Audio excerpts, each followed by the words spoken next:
Got the nickel plated running with the beer cars, and then we got the Lionel Scott engine coming with some more beer cars.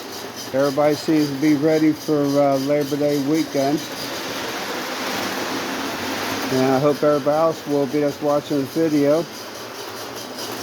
Everything's looking good. Here comes nickel plate into the mountain and coming out. The Scott train's ready to go in to the mountain with the beer cars. And here it is coming out of the mountain. I hope everybody enjoys this video, and I hope everybody has a great day. If you would, please subscribe to me. It's free. I appreciate it. Thank you for watching the videos.